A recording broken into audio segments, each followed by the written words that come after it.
On this episode of Robe Chats, the podcast,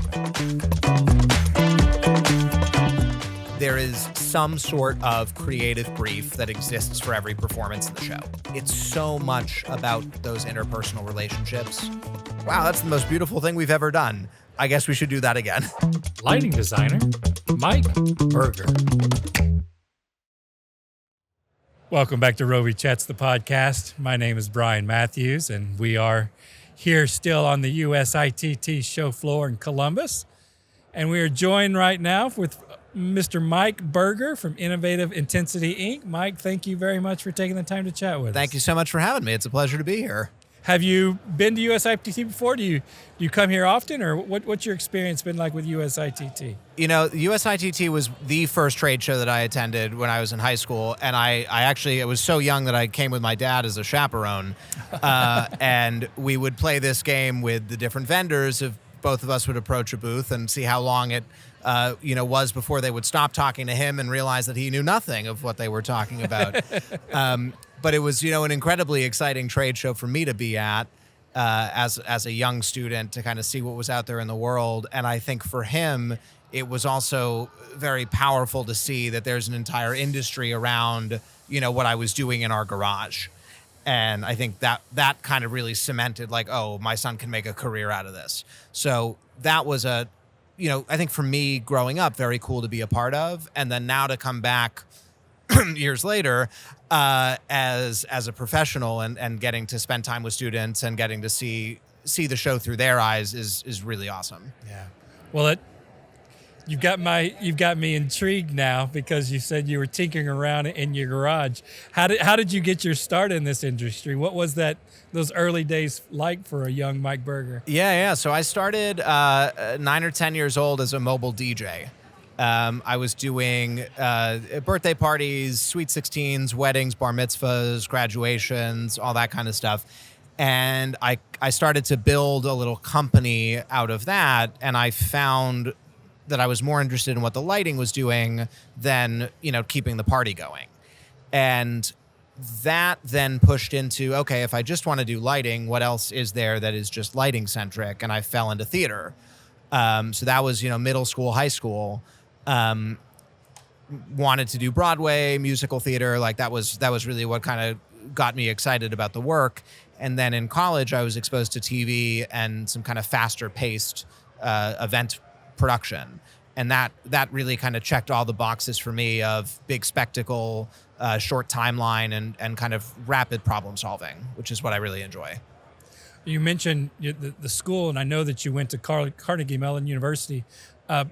Being that we're here at USITT and we have our Robe NRG students, our next Robe generation, visiting with us here.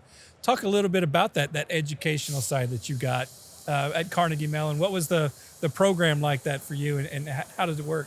Yeah, so the Carnegie program, I'll speak specifically to what it was like when I was there, early 2000s, was this really great foundational learning of all aspects of design, and then you kind of broke into this, your focus. So for us, lighting, and what the lighting program had at that time was these great little mini half semester classes of opera lighting, musical theater, television, dance. So you got this little taste of all of these different aspects. And it was the TV workshop that was a part of that exposed me to what TV was. At the time, I only thought it was, okay, someone's on camera, we're going to pound a bunch of white light at them until we can see them and what's around. And that was really the first time where I was like, oh, this is a theatrical experience that we're adjusting for the camera. So had I not had that eye-opening experience, I think my career might have taken a very different turn. Now I've actually been back a few times, starting pre-pandemic, but post-pandemic it's been getting a little bit more, doing some kind of seminars with the students. I've done a full semester of teaching there, and then we have a couple different 3 or 4 day workshops that we've been doing at Carnegie and a few other institutions to try to give students that same opportunity I had, which was TV isn't this big scary thing, and it's going to be a part of your life even in the theater. Everything that we do is captured now. So knowing how to deal with a camera and how to deal with a person sitting in front of it, I think is important for anyone that's doing lighting these days. Yeah. I like that nuance that you have between theater and TV. Just talk to any students that might be listening or watching us. What are those different nuances when it comes to how you approach a design for television as opposed to theater or even live, other live events? What's the design process like for those different types of design or different types of productions? Yeah, I think look, ultimately it comes down to, and this is going to sound kind of silly, who is your client? Like, what is the client? And that's not just who's hiring you and who's paying you, but it's what is the end product and what's the goal of the project that you're working on. So if you're doing a show that's being captured for camera, obviously we want to make sure that the camera capture looks good, but we might prioritize the experience in the room.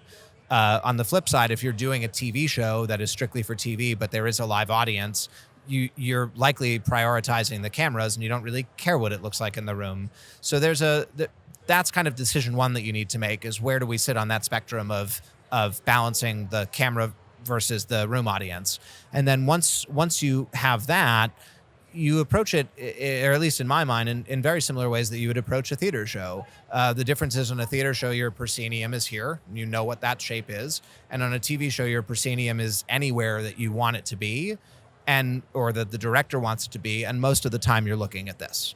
So while you have to create those big, beautiful wide shots and protect all the reverses and the audience and lighting the room, you're ultimately making a piece of theater that exists in this amount of space. So spending a lot of time thinking about what a face looks like, how they're lit, is it footlight, is it a cross key, like what their backlight is doing, and then focusing on the world around them, sometimes in a way that you wouldn't necessarily in theater. The eye's a lot more forgiving than the camera. So you get a little bit of light on stage, you can see the world around you. With Cameras camera, are getting real good these days. They are getting, which is a totally, like, it's funny, that came up in I was actually just in Carnegie a couple weeks ago, and we had some kind of prosumer cameras, and I was astounded with what they were able to pick up. Now, there's a lot of problems with prosumer cameras and things that we weren't able to do that were, we would expect out of a broadcast camera. But just the amount of depth of field not depth of field, but like depth of the image that they were able to capture was kind of surprising. And we wound up on like a 2-hour tangent about that with the students of like, okay, this is a different thing than we just have been talking about for 2 hours. So how do you solve this problem now, where you can see everything that you didn't think that, what used to fall off into black is now very present. Right. So it's a different set of problems. Well, that brings up an interesting point also when you're lighting for television specifically. I guess when you're lighting for theater as well, you got to work with the set designer and people like that. But with television, there's seems to be more of a crew, if you will, that is involved with what the final product looks like, right? Can you talk a little bit about how you have to work with the director of photography or the camera guys and things of that nature, the video guys on the television side, to really create that final product that everybody's looking for? Yeah, I think the last person you mentioned, the video shader, is really someone that you live or die by. And has the ability to make your work really look spectacular, or if they either don't know what they're doing or you're not communicating well with them, put it in a totally different space. And I think that's what is both, again, very cool and unique about the broadcast space, but also a little bit difficult to understand, is that like, you can sit in a room and make something that looks beautiful to your eye, and then you walk into the TV truck and you're like, well, why are these colors all wrong? Vice versa, you make something that's really beautiful on camera and you walk into the room and you're like, this looks like trash. Right. And that's back to what I was saying about the client thing before, of like, what's your goal? Who is the person or persons that you're really trying to support in that instance? there's a video shader or a number of shaders that I work with in LA, and we were a part of pushing the TV Academy a couple years ago to bring them into the lighting category rather than the technical direction category, because they are so artistically involved in what it is that we're doing. Nice. And it's impossible to do our job without them. Does in television, does video take some of the responsibility of lighting? So when you're saying video, we may be talking about two flavors of Okay, I video. think we might be talking about two things. So when I'm talking video, I'm talking about the folks that are on the other side of the camera that are touching all the knobs Okay. and basically painting the camera image. I think what you're bringing up, we would refer to more on like the content side. That has also become, a huge part of our world in environment creation and kind of what that space looks like. Right. And then we're dealing with, everyone wants these screens to be brighter and brighter and brighter, and we're still running them at, 0 to 5%. And we're like, if it had a little bit more control on the low end, that would be great, please. But yeah, it is a big collaboration between all those people. I think, one of the things that I've really personally love about TV is that compressed timeline. You get into the theater space and you're sometimes there for a month plus teching out a show, and a TV project, you're generally there for maybe 10 to 14 days total. If it's a series, obviously it's going to continue to run, but if it's a one-off, having that compressed timeline means that the way that you solve problems is not always take the video back and re-render it, because the linear time that it takes to do that render might be more time than you have before the show starts. So there's stuff that you're doing in processors or in servers, or even, we're making changes to what we're doing on the lighting side, or even on the shading side of, okay, can we tweak the cameras to make the screens look correct? And then we'll, back engineer our key light to make the skin tones look correct. So it's a lot of really kind of everyone working together to make sure that picture is what we all want it to be.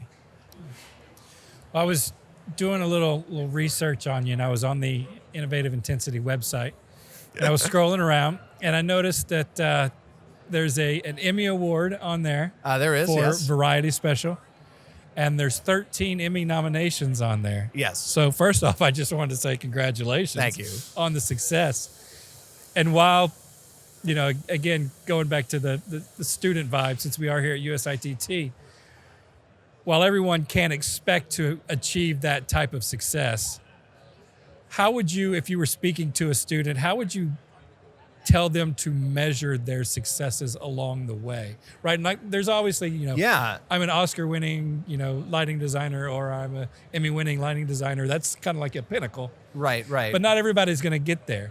How do you set those milestones along your career to achieve the success to keep you going? I guess is my question. It's a really good question. And I think I know I've been incredibly lucky in my career to work with some very talented lighting designers and lighting directors, and have been blessed to be a part of, all of those projects that you mentioned, and many more that weren't honored with any sort of nomination. My success, I think, personally, is defined of the fact that I get to get up in the morning and go to work at a place that doesn't feel like I'm going to work. And I get to do things with lighting. I get to work with my friends. I get to go to cool places and talk to great people. And this notion of like, oh, I just was gone for 10 days, but it certainly doesn't feel like a vacation, but it was, enriching and exciting and cool. And that's not always the big giant budget projects that are checking all those boxes. It's sometimes the much smaller ones that are creatively satisfying. So I think for me, that's really what success has been, is being able to find things that I can support my family with that bring me great creative joy. And I think, as for students that are coming out in the world right now, that's something that I would encourage you to look for, is not only what's going to make you money, but what makes it feel like you're not at work every day. Yeah. Now, the flip side argument to that, just to play devil's advocate to my own statement, is I cannot turn my brain off.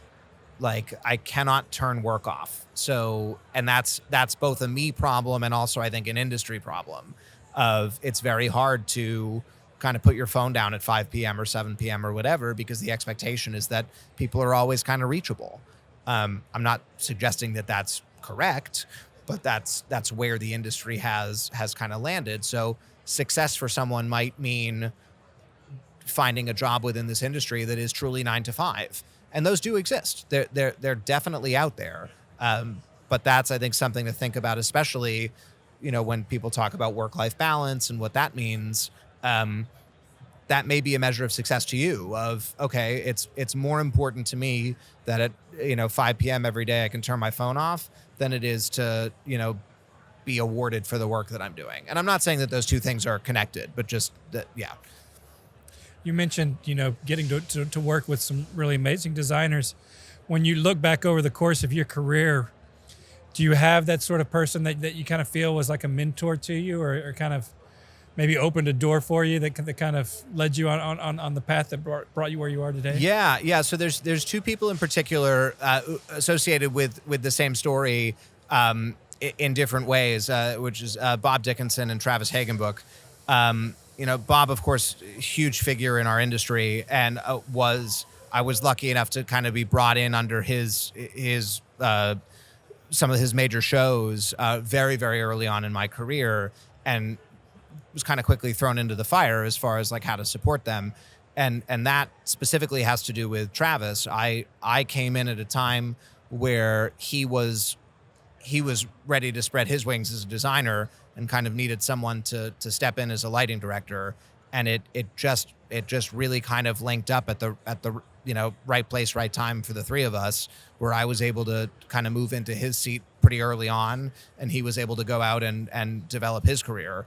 And one of the things that I'm most proud of now in my career is that one of the first shows I did with them was the Academy of Country Music Awards with Bob, and Travis and I are now co-designers on that. Right. So that is a really kind of full circle moment in my life, and something that I'm really proud of to be able to have on the resume. Well, no, that's an interesting design, because the Academy of Country Music Awards, that's one of those that you're talking about that millions of people are going to watch at home and get one sort of visual experience. But then it's also sort of like a party and a concert for those that are attending live. So how do you, when you're designing this show specifically, what's the game plan? How do you tackle that? It's a really interesting challenge, I think, that we're starting to face now in the industry, because it's not only the audience in the room, but it is, I think, the expectation of artists and artist management that it reflects their live concert experience in a way that it perhaps didn't used to have to reflect their live concert experience. So I think we're putting a much bigger focus on queuing out the music and making all of the hits feel really important, and making the wide shot, as it were, feel like a concert, while also watching the monitor and saying, okay, like, this big hit that we're taking looks great in the room, but we are here when that's happening and we can't see them. So, like, Right. What do we need to pull down or refocus? And a lot of the credit of that goes to the programmers on that show, and a lot of these big shows in general. There's so much that they're doing in the background to make us as designers look good. It's really they are the glue that holds that show together, without question. Will you get advance notice from an artist of, I assume you get the song they're going to do, right? Or the performance they're going to do. Sometimes. Sometimes not. Do you get in advance of like the look they're looking for, or do you have to kind of go and do that research on your own? Yes. So there is, depending on the show and depending on the different teams that are involved, there is some sort of creative brief that exists for every performance in the show. And that's at a minimum, what are the things that we're putting on stage? So if we're if we're putting a specialized band look, if we're using our existing light wall, if we're, using screen content, there's some, creative deck that's been put together to talk about like what that look is.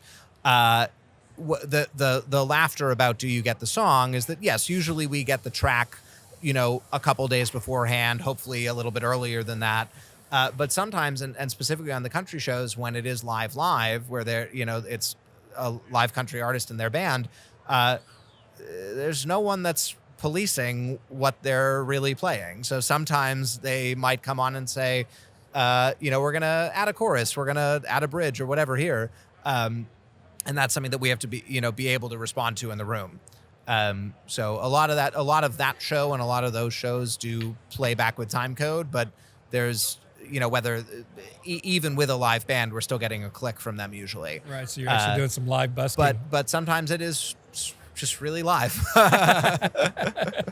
And it kind of takes you back to your early days, I assume. Yeah, and again, just another tip of the hat to our programmers of like the ability to not only have the skill set for this incredibly specific time-coded thing, but to then within that same show, play back songs that are live that look as good as the previous one. Having been both on the programmer side and the lighting director and lighting designer side, just talk a little bit about that relationship between designer and programmer. I assume for young kids coming up, they'll most likely start as a programmer, working their way up to designer.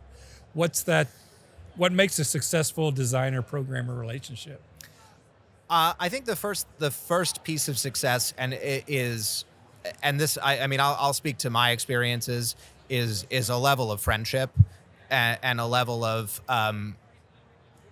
being able to speak to them and know, when you're being serious and when you're being funny and when you're being stressed out, and we work in an incredibly high pressure situation, and things will come out of your mouth that you wish you could put back in, and having someone on the other end of the headset that understands that you maybe didn't mean what you just said and understands the kind of situation that you're in is invaluable.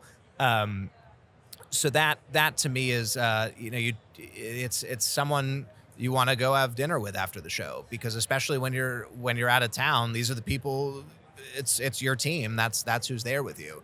So there's a social aspect and a familial aspect with the people that you surround yourself with.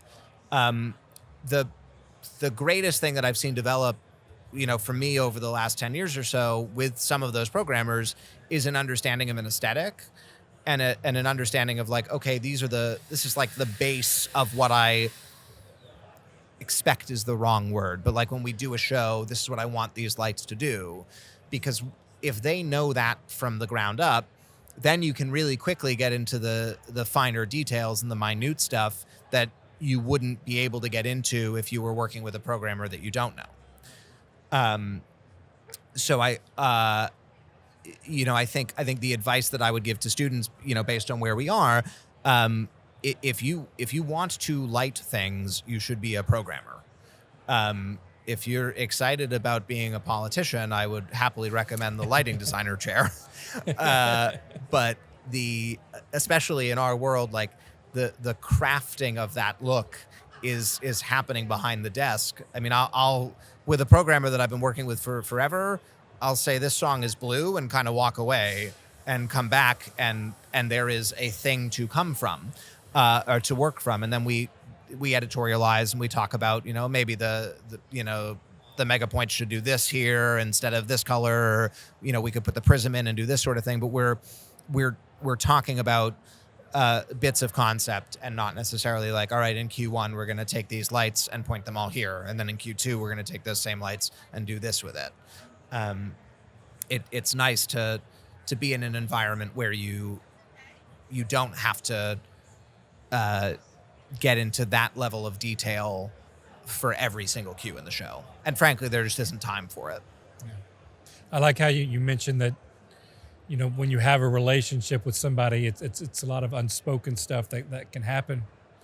But with this industry and with most industries, I assume it's that personal relationship that you have with people that really defines the longevity of your career, right? I mean, you can be very talented, but talk to a little bit about the importance of how you carry yourself outside of your expertise just as a person in this industry. It's so much about those interpersonal relationships within the team and within like the lighting team itself, but then also the show itself. Knowing the directors you can joke with and the directors that you can't joke with, and the producers that like to get funny texts during rehearsals and the ones that don't, because it's a super high stress situation, and sometimes like looking down on your phone and seeing something funny is helpful to kind of bring you back down and just like, okay, Yeah. This is what we're doing. Like we're making TV here. How do we do our best at that today? You mentioned, being passionate about your work. Where does that passion come from? What is it about this industry and about this job that keeps you passionate? Oh, geez, I wish I could tell you. I truly don't know. Which is, I think, what's so interesting about it to me is like I can't like quantify or qualify what it is about, them counting down from 10 before we go live on the air, or saying house lights go and just the room goes dark and your show's about to take off. That feeling is really hard to put into words. And then you just kind of keep doing it over and over again. And you're like, it's a little bit like golf, right? Like you have like all of those, like you'll play 17 holes that are terrible, and then you'll like, hit a birdie on 18, and you're like, yeah, I'll come back and do this tomorrow. And I think that our industry is sometimes a little bit like that too. Like the load in process is terrible, and then the rehearsal process is awful, or whatever it is. And then you like get to the show and you're like, wow, that's the most beautiful thing we've ever done. I guess we should do that again. I've never had anyone describe it in golf terms, but I love it. Mike and I, for those listening or watching, we got to share some time on the course a couple of weeks ago, and I like that analogy because Lord knows I hit a lot of bad shots. No, but it's that good one that keeps you coming back. Well, and you hit bad shots, but you're still out there having a good time. Right. And I think, again, for me, like having a good time at work is what makes it easy to come back to, regardless of how it's actually going. So I think that's where the passion comes from. Is I haven't found anything else in my life other than my family that I can really throw myself that far into. When you're taking those moments to kind of, I don't know, bring yourself, a sense of relaxation or calm after those high stress moments, what's time away from the console like for you? What's Mike Berger do to relax, to... Oh, I mean, I'm 2.5 years into my first child, so relaxation is not a word that I use anymore. But I absolutely love every minute of it. I mean, it's been a life-changing experience to have a little human kind of running around, and it makes you just look at the world in a different way. Yeah. And it's been totally wonderful. But no, relax is not something. Not a lot of relaxation that in the really Berger happens. household. No. And I wouldn't have it any other way. Well, looking at it across the different, you do theater. You do a lot of television, a lot of theater, some live events.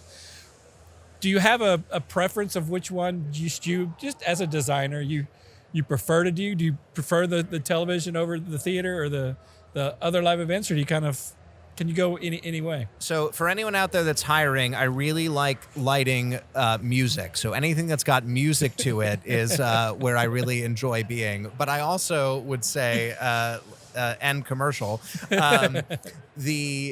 I have found that I have a little bit of like self-diagnosed design ADD. And I get into a project that is theater based, and I'm there for 6 weeks, and I'm like loving being at the tech table and really writing those cues. And then I get towards the end of it, and it's like, wow, I really just need to do a project that's 10 days again. and then I'll do 3 TV projects in a row, and it's like, wow, I'd really just like to show up at the same theater for, more than 5 days. And I've actually been getting into the installation market as well, which I initially had kind of shied away from because I didn't like the longevity of the timeline. Right. But now I'm kind of in this like notion of, I don't know, I kind of want to go mock up a project and do 3 different test fits and really get the right, kind of diodes and whatever that oddly specific thing is that's going to live for 10 plus years. So, while I definitely, musical theater's always held a really special place in my heart. Concerts, anything that's really poppy or country are kind of like my 2 favorites musically. But I do find a home almost anywhere. And I think the notion of it being so different is one of the things that keeps me going. Well, thank you very much for taking the time to sit and chat with you. And I'll let you get out after this last question.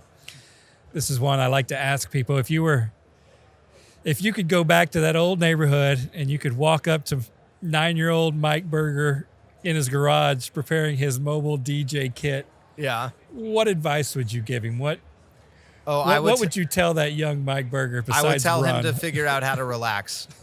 I would take a breath, don't lose the passion, don't lose the excitement, don't lose the enthusiasm you have for what you're doing, but take a breath, look at the world around you, and be okay with that book, Don't Sweat the Small Stuff. Yeah, a little bit of that.